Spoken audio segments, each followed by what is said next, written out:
MK Ultra, MK Ultra, MK Ultra, MK Ultra, MK Ultra, MK Ultra, MK Ultra, MK Ultra. So welcome back to Becoming Brigitte 2. Uh-oh, I broke France. That is the title of the first episode of Becoming Brigitte, and today we are going to break it down completely.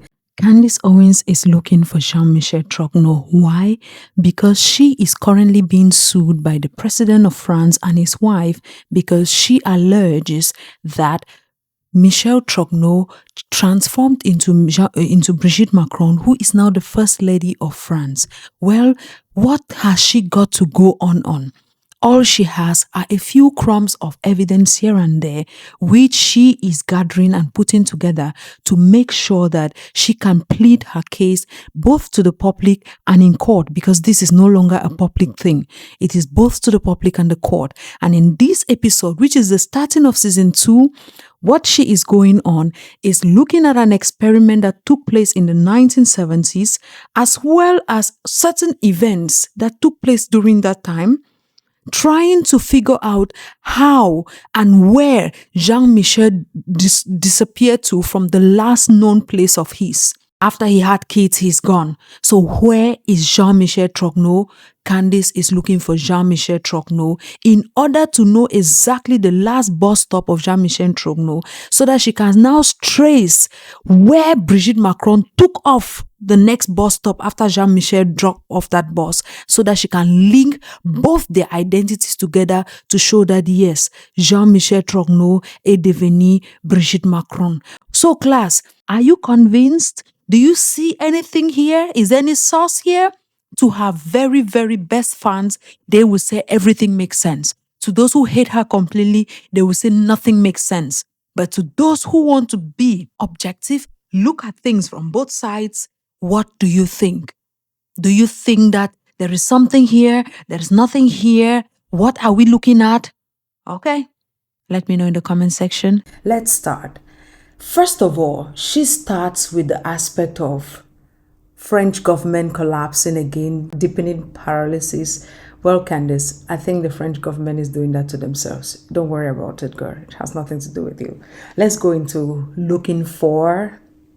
we're still looking for Jean-Michel Trogneux. And this episode is really looking for Jean-Michel Trogneux and also understanding who the person who participated in the Stanford experiment, who looks alike like Jean-Michel Trogneux, or the last picture known of Jean-Michel Trogneux, is who prisoner 2093 is. And we are going to be looking for who he is, looking at his path and looking at what happened during those experiments, why the people who came out and spoke about the experiments at certain times, why they spoke about it, and also looking at world-shaking events, banking shaking events, currency shaking events that could have been linked to that experiment, and why it is connected to Jean-Michel Trogneux and Brigitte Macron. I know, it's a lot. Let's get into it. She starts by saying that Brigitte Macron walks strange. She doesn't walk right. Also, she doesn't sit right. Well, anybody with eyes, even Stephen Wonder, who doesn't see, can see that she doesn't walk like a woman. It's a little strange the way she walks. Now, the reason she is adding in a reference or adding significance to the way she walks is due to the fact that Jean-Michel Trogneux, the person who is alleged to be the one who transformed into Brigitte Macron, had a strong military background. Unfortunately, the government has refused to release information of his background, his military background, because probably if they could have it, maybe they will understand who he is, what happened to Jean-Michel Trogneux, and why suddenly he is such somebody nobody can decode where he is. Now, she recapped the oldest pictures of Jean-Michel Trogneux in his very early years, right up to the last picture of his that is known. But then Jean-Michel Trogneux was supposed to have graduated at a certain time, but he did not graduate at that time, which also tells us that something is fishy about him. Everything will be fishy in this episode, so please keep your minds open. Now, in 1967, Jean-Michel Trogneux was in Germany in a spy club. He held the rank of sergeant. Now, when you look at the fact that he was supposed to have gotten married and had kids, it would be normal for the person who wrote the book that Candace is deriving her series from to call those kids Jean-Michel Trogneux's kids. But in his book, Xavier Poussard says that the kids of Jean-Michel Trogneux are administratively his nephews, which means that if the Macrons are really angry about someone mislabeling something, saying something about Jean-Michel Trogneux, which they perceive not to be right, they should have started with a lawsuit on, of course, Xavier Poussard, who wrote all of these things. Mais il n'a rien fait, mais il a commencé à poursuivre Candace Owens. According to Candace Owens, il faut faire attention. Il y a quelque chose ici, peut-être. This, and I quote, "Therefore, we can conclude that Jean-Michel Trogneux has been living under the civil birth identity of his sister, Brigitte Trogneux, since at least 1986. Why is it that it is Candace Owens' voice that is making the Macrons to panic? Remember, Brigitte Macron said that she watched the moon landing of 1969 on TV in the USA, meaning that probably Jean-Michel Trogneux was also in the USA between 1968 and 1973. Now, this implies that there is something in the US, something happened in the US between that time period that if someone is in France investigating everything about Brigitte Macron and Jean-Michel Trogneux, they will not find it. But then, if that person turns to collaborate, or that person's book, the person's research is picked up by somebody in the USA, and they start digging their nose everywhere that it does not belong, il peut trouver quelque chose. Et Candace Owens est personne qui a mis son nez où elle ne devait pas mettre. She is poking her nostrils where she's not supposed to poke it. So this has gotten the French president and the French government and the Macrons, the Élysée Palace all panicked. And now, this is the problem with panic. When you are panic, quand tu paniques, tu fais les erreurs. And now the French people, the French president and couple are making errors because suing her in the United States, they had a sloppy explanation for why.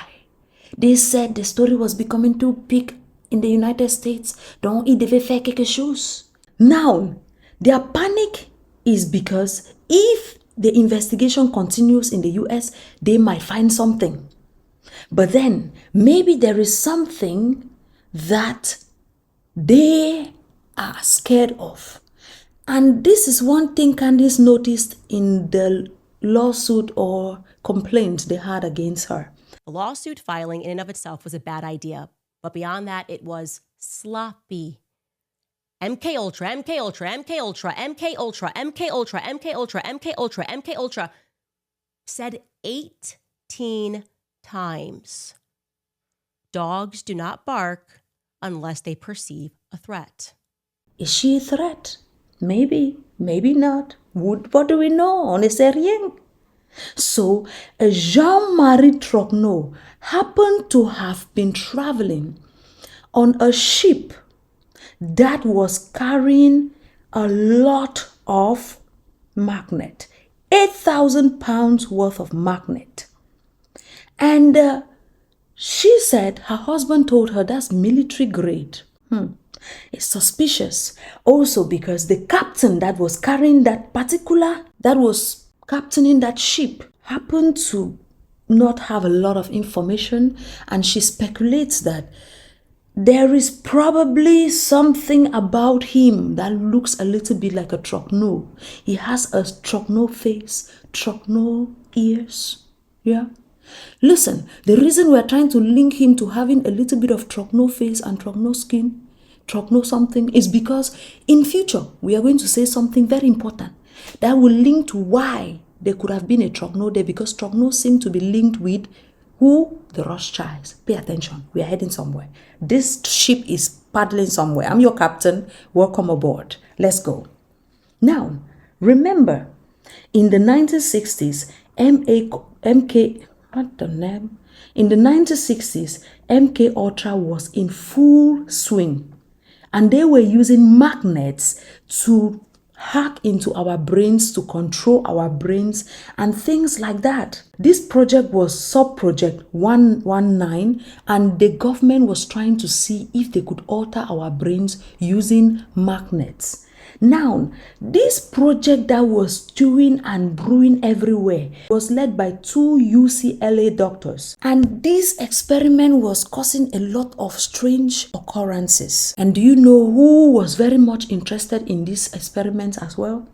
The Stanford University also picked up on some kind of this kind of projects. So she wanted to know what Stanford holes that can help her, because Stanford experiment that someone who looks like Jean-Michel Trockno participated in was very intriguing, because there is something there. So what did Candace do? Good old Candace sent someone to Stanford University. She put someone on a plane and said, you know what? You're going to Stanford University and you will bring me files from there. Files that will tell me a lot about prisoner 2093. I want to know who he is, so that if it is not Jean-Michel, I can close this thing and look for another section. But I smell fish. I smell fish. Donc, je veux que tu cherches ça. She gives us the background of the Stanford project. This project was sponsored by the U.S. Office Navy, which means it was a military-sponsored project. But then, the problem is this. Philip Zimbardo, who wrote about this project, happened to have not really made that clear. Another thing that happened during this experiment is that Philip Zimbardo, the person who was talking so much about this project, happened to have made some undercuts when it comes to the affluence of the family members or of the students or the people who were involved in this project. He did not mention how rich most of these people were. Now, Candace goes on to tell us about how rich these people were. All of them, none of them was a middle class. They were all rich kids. But then there was something about one of these. He said in his book that one of these prisoners was a mole. But then the name of the mole he gave didn't make sense. So Candace said, you know what? I am going to look very much into the Jean-Michel Trockno look-alike, and let's see if there is something there that links the mole to Jean-Michel Trockno. And all she had to go off on right now, because there is nothing she has at the moment, all she has to go off on is a Reddit that was posted by some guy who participated in this experiment. This guy posted this Reddit thing in 2015. The guy's name Jonathan Mars. And the guy posted saying that the mole in that experiment was an acquaintance of his. And also this guy said the background of the mole was never disclosed. Ooh, that is interesting. She is now seeing that there are a lot of holes in Letexier's book when she looked at the fact that the mole especially did not really have a good ID per se. The mole was not David Goschoff, even though Texier's book seems to allude to that was the mole. Now, when she goes to look at the book that Le Texier wrote about the mole, it doesn't make sense. It doesn't make sense. The name given, it doesn't make sense. Then she goes to look at archives of videos about who this mole is. And the mole was talking, and we could hear not an American accent. Time to spend and study, to advance my studies. he doesn't seem to have an American accent, because he was speaking with a lot of stress on his R's, which means English is a learned language for him, and he is not extremely good at it. It's the same like when I speak French. Anybody who hears my French can tell that I'm struggling. It's not just the botched sentences, it's not the botched tenses, it's also the long R's and terrible words, the way I pronounce them. Philip Zimbardo only published a book in 2007 about this thing. But this is an experiment that took place long time ago. Why is it that it is only in 2007 that Philip Zimbardo decided to publish a book titled The Lucifer's Effect? Strange. But then she looks in and she realized that in 2007, Brigitte Macron and Emmanuel Macron got married. That's strange. Also, there is something about Prisoner 209. Those who participated in the experiment said Prisoner 2093 obeyed orders too much to afford. It was getting annoying to some of the participants. Another thing that was very important is that Prisoner 2093 was 5'8". And Brigitte Macron currently is around 5'6". And according to the way our biology says, men tend to shrink between the ages of 30 and 70. And now that Brigitte has already left the age of 30 and 70, because she's 70 something now, makes sense why she would have lost a few inches, right? I'm just saying what. This is not me. I'm just following up this thing. Another thing that happened that was very strange about prisoner 2093 is that all the other prisoners signed a media release. Of course, this is going to be released in probably documentaries, books, the video they are participating, they are recording and all of that. But all of them needed a third party to sign their media release, and all of them did with a third party. The only person who did not have a third party while they were signing their media release, the only person that was present was Zimbardo. The only people who did not do that was Glenn Gee and the Thomas Thompson, whoever sergeant he is. Sergeant Thomas Thompson, according to all of the drama. Another thing is that the only witness is Zimbardo, and that is a conflict of interest, because he is the one who is carrying out this thing. So if he is the only witness in that signing of the press release, that's a conflict of interest. That's going to be a problem. But then unfortunately the guy is dead, so nothing we can do about that. Another thing is this. When Candace, you remember Candace sent somebody to Stanford to go and get the files and say, you know what, get me the files, I want to know everything. Besides the fact that they couldn't find the media release of prisoner 2093, another thing is they could not find that particular person's uniform. All the other uniforms were there, but prisoner 2093's uniform was not there, probably because they're afraid of the DNA being around and they can test it.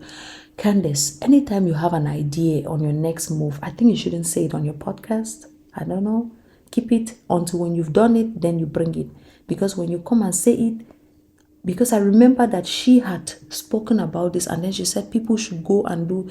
I think when she got the tip on this prison experiment, what she should have done is send people to Stanford immediately, let them get all the data, everything they need before she publish a podcast on it.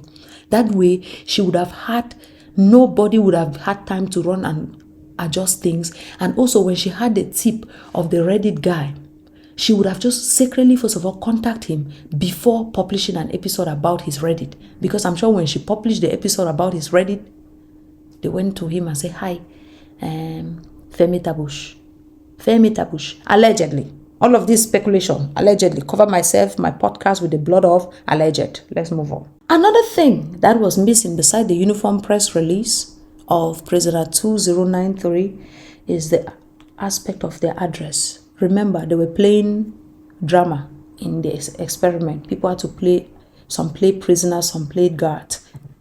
So the prisoners were to be arrested at their residences, that is addresses. The only person who did not have an address that was out of that campus in Stanford, prisoner 2093. I guess by this time we have caught up to the fact that everything that involves prisoner 2093 will be secretive or very sketchy. His address was listed as the first floor of the undergraduate library. And there is another thing they mentioned in the book, that he was living in his car. So you can't find him. That's the essence of it. Another thing that happened that was very sketchy about prisoner 2093 is that on day 4 and 5, parents were allowed to visit the people who were taking part in this experiment. Well, and Zimbardo said he doesn't know exactly who visited prisoner 2093, but he thought maybe it was the father of prisoner 2093. Well, the video we saw there doesn't look like prisoner 2093's father. It looks like someone who is his peer, an age group. The name of the person who was supposed to have visited prisoner 2093 was listed as Warren Furash. Well, when they looked, there is nobody with that name. You couldn't find it. And now, in the book of Lombardo and the following person who wrote the book about this experiment, they said that they alleged that the person who was the mole was David Gustav. I don't know how to pronounce it well. But there is no media release signed for this person. So if this person was playing the mole, definitely they should have media release, because definitely their image will also be out there, right? But no, there is no media release for that person, which means either that person doesn't exist or the person was also the mysterious Trogno lookalike, and they are just confusing and throwing these names at us just to confuse us. Throw names, strange names at us, and then we don't know where this investigation is going. But you know what? I'm still your captain. Let's ride on. We will find something. Given the only person that is currently feeling like speaking about this experiment, that is in our view, is Jonathan Mars, the guy who made the Reddit thread of 2015. Well, Candace said, what's the harm? Harm no foul. Let them reach out to him and see what happened. They organized a call with him and he accepted, yeah, I'll talk to you. And when they called him to ask him about this, it was also a very strange occurrence. Because remember, Candace first of all was asking herself, why did he make this MMA Reddit in 2015? What was happening in 2015? Come to find out, that is the same week, March 2015, that Emmanuel Macron was introduced to the public. Candace shows a picture of prisoner number 2093 to Jonathan Mars, the guy who made the Reddit tweet in 2015 saying that, I know the person who was playing the mole. I know him. He's an acquaintance of mine. He's the only person whose identity was never released. I know who he is. People were not supposed to talk about him. Nobody was supposed to know about him, but I knew his existence, but I did not say anything. Now, when they reached out to him and said, hi, sir, do you know this guy? First thing, Jonathan Mars, the guy who made the Reddit tweet, said, oh, yes, he remembers. Zimbardo's book was good. The other guy who wrote the book about it, he did a really good job about writing that book, about exposing all the discrepancies that existed in Zimbardo's experiment and all of those things. And then Candy says, but actually he didn't do a good job, because he said some of these people were middle class people, but they were not. And also there were a lot of discrepancies in his breakdown of the experiment. Then the guy was like, okay, shut down. Then they asked him about the prisoner number 209. They said, no, he doesn't remember him. He's not very sure. He doesn't remember.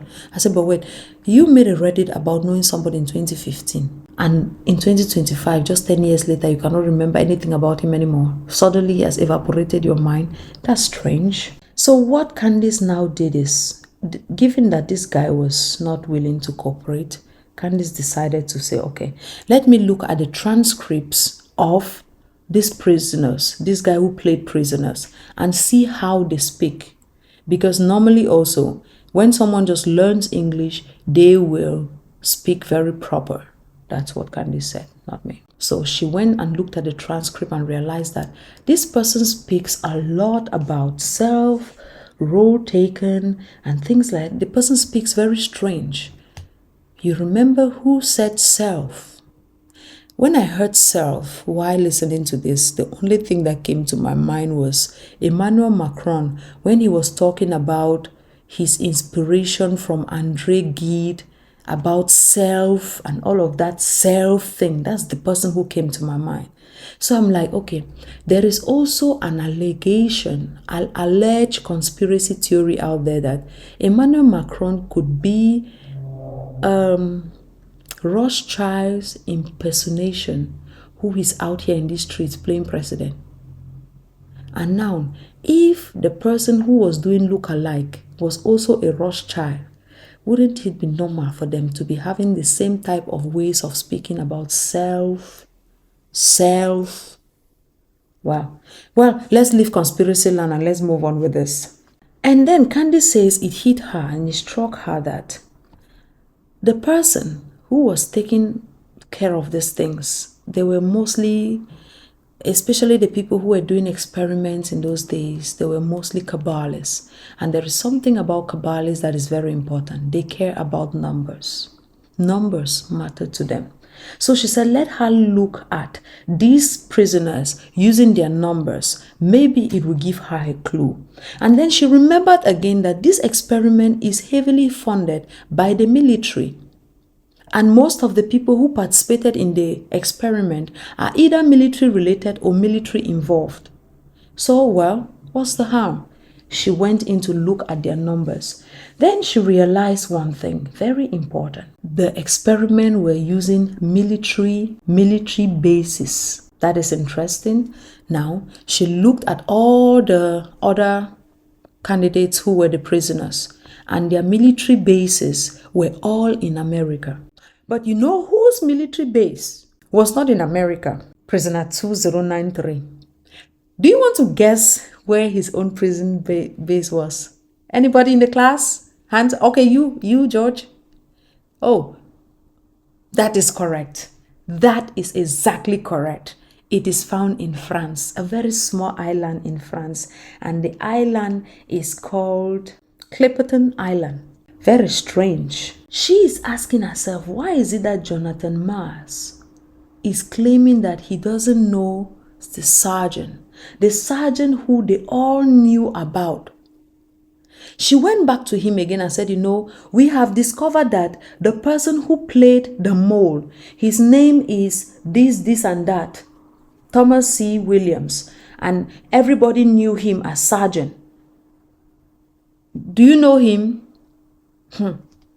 Jonathan Mars, the guy who made the Reddit tweet in 2015, said, I have no recollection of him and didn't even know of his existence. Please leave that guy alone. He's been already told to shut La bouche doit fermer, allegedly. If this guy, first of all, he read Zimbabwe's book.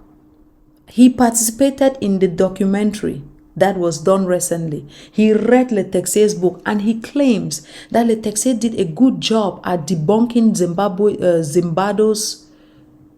some of Zimbabwe's misinformation or misguided things.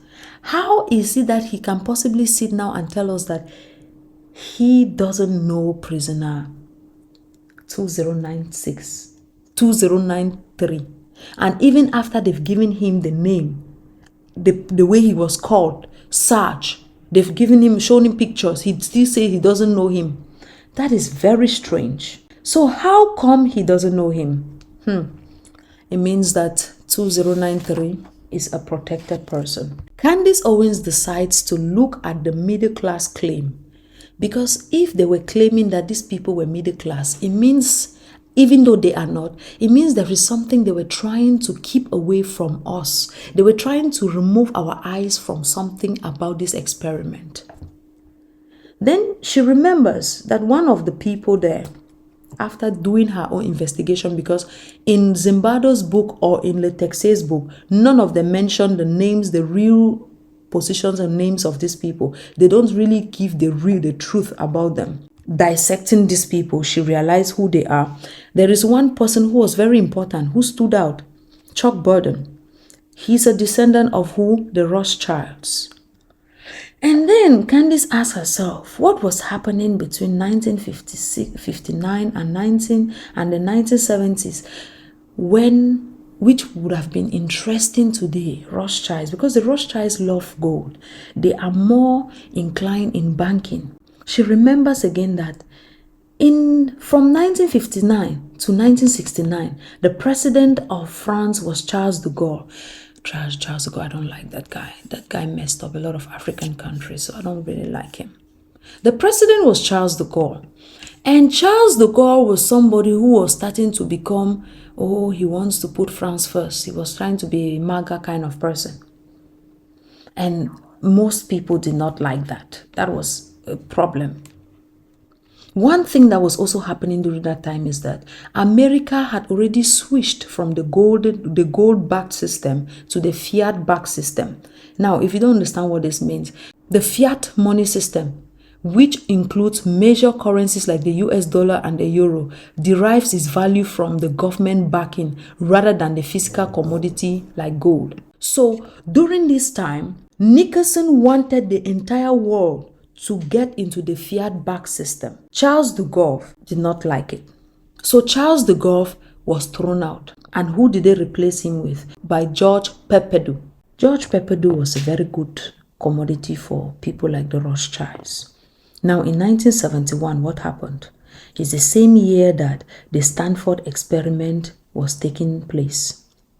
And do you know what happened during that year as well? France retrieved all its gold, which was in America back in the morning. And the people who had to ship that money, that gold from America back to France, naval ships. And these naval ships that carried the gold back to France, none of them were ever identified up to today. They don't know exactly which of them were carrying the gold back to France.